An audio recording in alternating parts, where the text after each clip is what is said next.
Welcome to tasty சமையல். இன்றைக்கி நம்ம பார்க்க போகிறது முரல் மீன் அவியல் எப்படி செய்யலான்னு பார்க்கலாம்.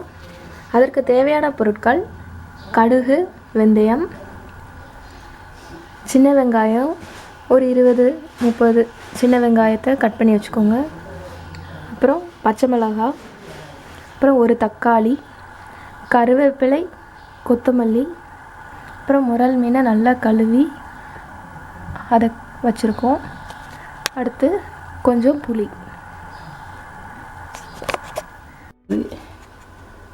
2 ஸ்பூன் செக்கு நல்லெண்ணெயை ஊற்றி சூடானதும் செக்கு நல்லெண்ணெய் ஊற்றி சூடானதும் அதில் கடுகு வெந்தயத்தை போடவும்.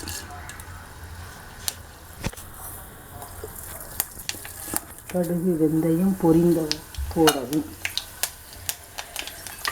கடுகு வெந்தயமும் பொரிந்தவுடன்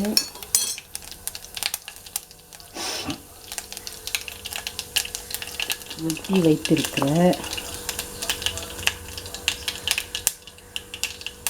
100 கிராம் வெங்காயத்தை வெட்டி வச்சுருக்கோம், அதை போடுறோம்.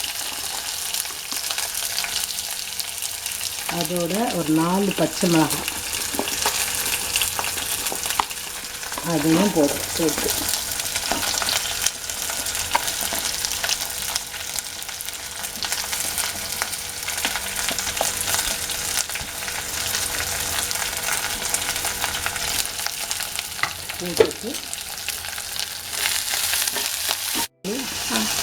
வெட்டி வச்சிருக்கிற ஒரு தக்காளியும் சேர்த்துட்டு ஒரு 7 பல்லு பூண்டு அதையும் போட்டு நல்லா ஒரு பரட்டிடணும்.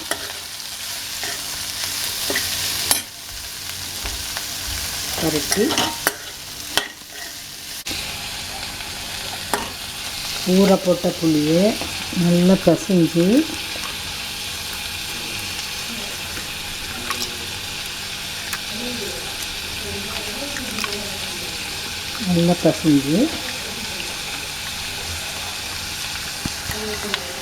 அதில் ஊற்றணும்.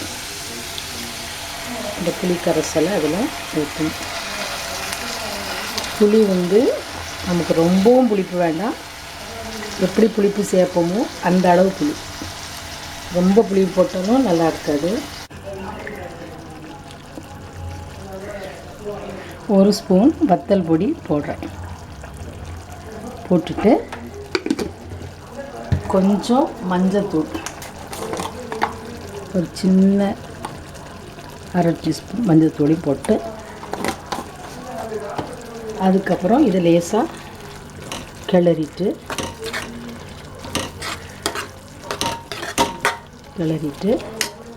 அடுப்பு சிம்மிலே தான் இருக்கணும்.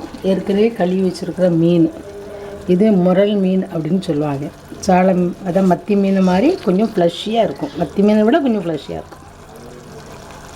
அந்த மீனையும் போட்டுட்டு இது சீக்கிரம் வெந்துடும். ரொம்ப கரண்டி போட்டால் உடையும். அதனால் அதை ரொம்ப கரண்டி போடாமல் வெந்த பிறகு லேசாக வெந்திருக்கான்னு மட்டும் பார்த்தா கூட போதும். இப்போ லேசாக பரட்டி விட்டுட்டு, ஏற்கனவே எங்கள் புளி தண்ணி எல்லாம் இருக்குது, லேசாக பரட்டி விட்டுட்டு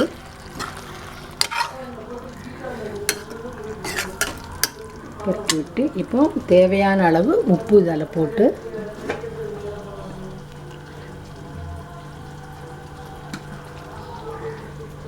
தேவையான அளவு உப்பையும் போட்டுட்டு கொஞ்சமாக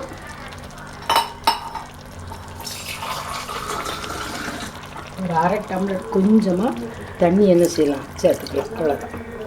ஏன்னா மீனும் மற்ற எல்லாம் என்ன செய்யணும், வேகணும். அவ்வளோ சேர்த்துட்டு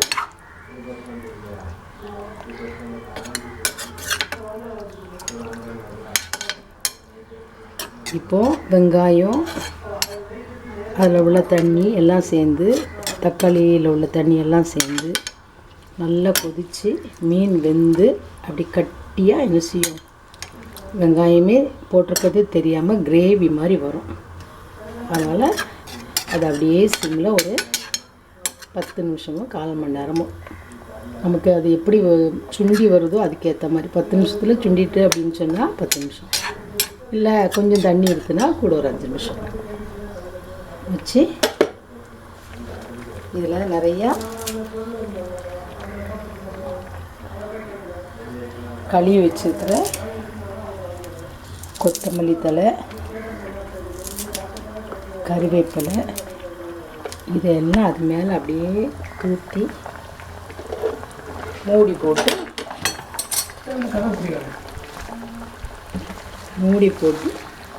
அப்படியே மூடிட வேண்டியது. எல்லாத்தையும் போட்டுட்டு அப்படியே என்ன செஞ்சிடலாம், மூடி போட்டு மூடிட வேண்டியது. சிம்மில் அப்படி இதை ஒன்றும் கிண்டி விட வேண்டாம், இப்படியே மூடி போட்டு என்ன செஞ்சிடலாம், மூடிடலாம். அவ்வளோதான். 10 நிமிஷம் ஆயிட்டு. இப்போ திறந்து பார்ப்போம். பாதி தண்ணி வச்சிருக்கு, பாதி தண்ணி இன்னும் இருக்குது.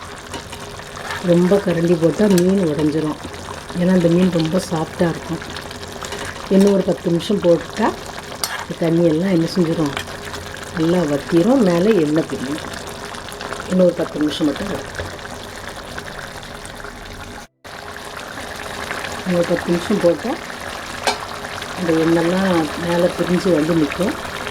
தண்ணி இந்த மாதிரி கொஞ்சம் கொஞ்சம் இருக்க தண்ணி ருசியாக இருக்காது, நல்லா வத்திரும். ஒரு 10 நிமிஷம் மட்டும் போடும்.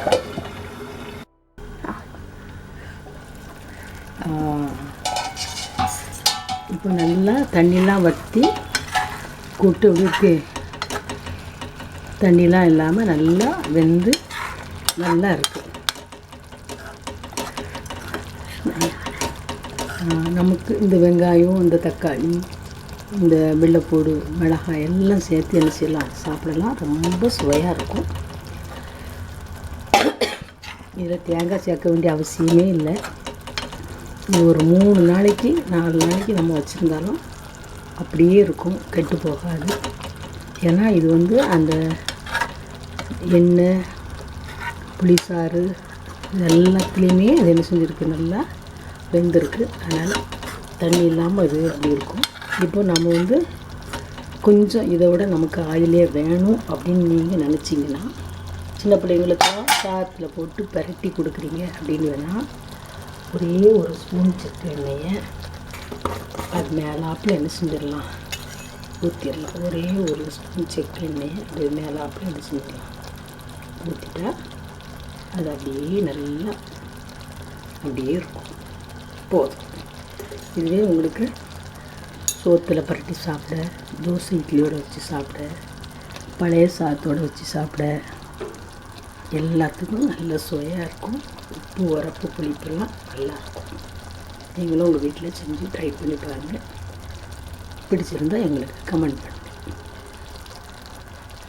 தேங்க்யூ. தேங்க்யூ ஃபார் வாட்சிங்.